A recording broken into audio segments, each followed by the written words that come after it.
Itti qabda obboleetti tantee ruqiyyaadhaa fi daa'imatti tantee keeriyaadhaani jechoota akkasiisan jedhee namni guddaan arrii bulee kun jechoota akkasiisan jedhee kan viidiyoon sun tokkichuu bakka waraabamee walakkaa miliyeenaatiin laalame ni beekta hawaasa miidiyaa kanaa asiin dura akkasidhaan maqaa na balleessane haa ta'u jedhe jedhise lammaffaatti deebee kakatee deemee googilii keessaa sarchi godhee fidee akkas.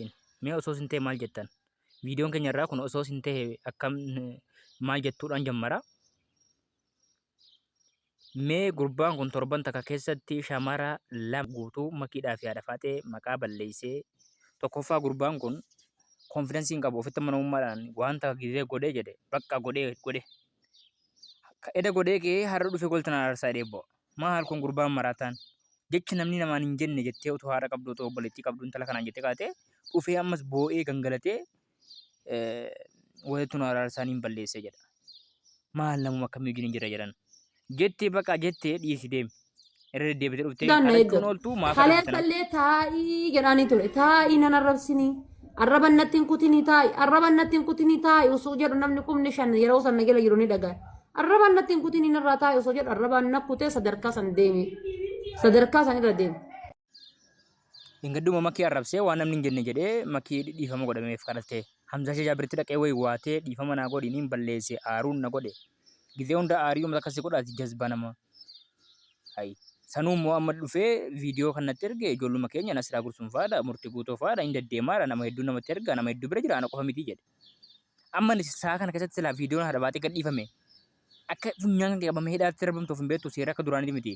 Jireenya shaamaraa takka balleessitee intala shaamaraa takka nama keessaa galchitee kaatee ofii keetti deemtee jimaa kan qaamte seerta shappee seenta wallaalaa deema. Amma viidiyoon haadha faatee yoo kee gadhiifame si kan kasaaraa seenu.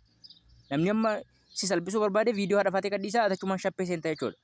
Jireenya shaamaraa takka intala shaamaraa takka balleessitee kaatee ofii keetti jiraachuu hin dandeessu jechuudha.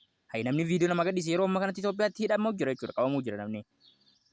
Biyya fedhetti yoo qabamuu dandeessa biyya fedhetti viidiyoo nama qullaa piraayiveesii gadhiifnaan alaatuu qabamtee hidhamta jechuudha. Kun seera idil addunyaati malee waan Itoophiyaa keessatti qofa miti jechuudha. Kaleessuma miira keessa galee viidiyoo isiin gadhiise jedhee fidee agarsiisee iyyaa ture. Viidiyoo isii akkuma inni dubbatetti immoo kan natti erge Nasiraa Gursuun jedhe murtii guutuu fa'aa bira akka jiru hime dabbaal fa'aa bira akka jiru hime galee amma jarri kun sadeen yookaan gadhiisan ijoolleen daasforaan warrumti irraa waraaban warri duraanii sun gadhiisuu sodaatanii keessaan namatti ergaa jiran sun saa kana yookaan gadhiisan akka maqaan si bo'oon beektu. Nasiraa Gursuun tunatti ergiteen Nasiraan Gursuun gadhiisiidhaaf miti kan isiinitti ergite. Isiin itti gaafatama jala kan galtu itti gaafatama qabdu itti gaafatama si kan nama 5,000 irratti viidiyoo haadha faatee jiran hin gadhiisee kakate. Viidiyoon intala kanaa baana intalti kun rakkoota kana keenyaan kan itti gaafatamu si jechuudha. Naanin boyna wallahi naanin boyna warri itti dhiyaatan naanin boyna wallahi quraan arbittan si kakadhaa wallahi dis wallahi. Gurbattii kana duraan niin kabajallee niin jaalladhallee miskiina wayina fakkaata nama waan beenne wayii.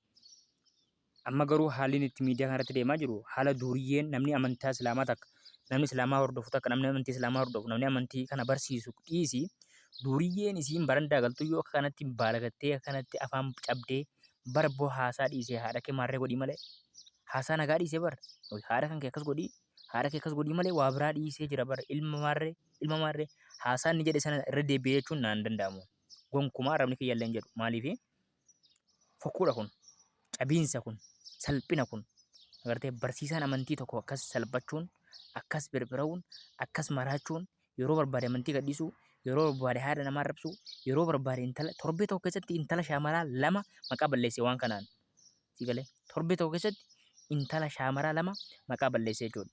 Silaa seerri biyya jiraatee namtichi kun hidhamee hidhaatti darbamuu qaba wallahi. Mee maal jettan duraan barbaay'ee takka kabajaa turre jaalataa turre yeroo itti roorrifamu yeroo intalti booniyyee jedhamtu sun boochisaa turte sana isaa wajjin turre jechuudha.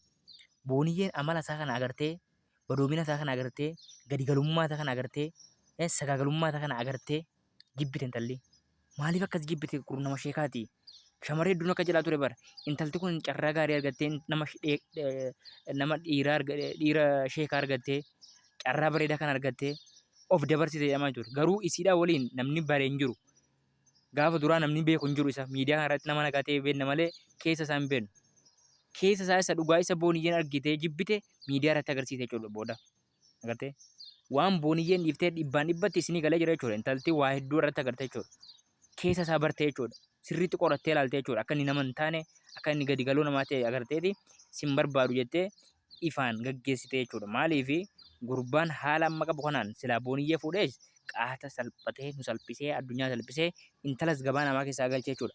Amma intalti inni fuudhe sun nama miidiyaa fayyadamu miti. Nama waa'ee inni ta'aa jiru kana argaa jiru miti malee silaa haala inni miidiyaa kanarratti ta'aa jiru agarte guyyaa takka jalan bultu guyyaa takka haala inni itti birbiraa jiru haala inni itti nama rabsaa jiru haala inni itti waa'ee piraayiveesii namaa waan namni duraan dabarse waan namni dogongoraa ta'u miiraan ta'u jaalalaan ta'u dabarse fiidee funaanee dhukkuba namaa funaanee gaarii namaa funaanee hamtuu namaa funaanee toltuu namaa funaanee agarte silaa nama miidiyaa fayyadamu taateen taltii qaata ilmoo isaa irratti facaaftee dhiiftee deemtee jechuudha. Torbee tokko keessatti shaamara lama maqaa balleessee lamman sanarraa immoo maal jedhu dhufee utuu sa'aatii 24 hin gahin boo'ee dhiifama naa godhaa jira akka kennoota. Miiratu na godhe wallaalummaan na godhe amma fakkeenyaaf viidiyoo dhafaatee ni sobee jedhaa jira kana hunda. Agartee lama cabe. Duraan yoo viidiyoon gadhiise jedhee kakatee ka'ee dhiise bakka gaariidha iyyuu yoo viidiyoon bira jiraate. Amma immoo viidiyoon hin jiru sobeetan akkas jedhee of sobduu of taasisee kijibduu of taasisee nama namaa gadii of taasisee nama yartuu of taasisee kabaja isaa of jalaa balleessee. Dhiigaan kaakadhaan siin jedhatinaan ni kakatta. Wallahi sirraan qabanaan jedhi waan kanaan na kakadhu. Summa wallahi geemii xumura addaan gallee sama sun qaxxamin baate. Haadha baatee no. Wallahi siifan dhiisa geema kana. Wallahi wabilla akka suuraa baraatu tatarraa bismillah fuudhetti rabbi gardee laala haadha baatee ta'uu quraanuma kana qofaan na kakadhu. Yookaan quraan naa dhiisi.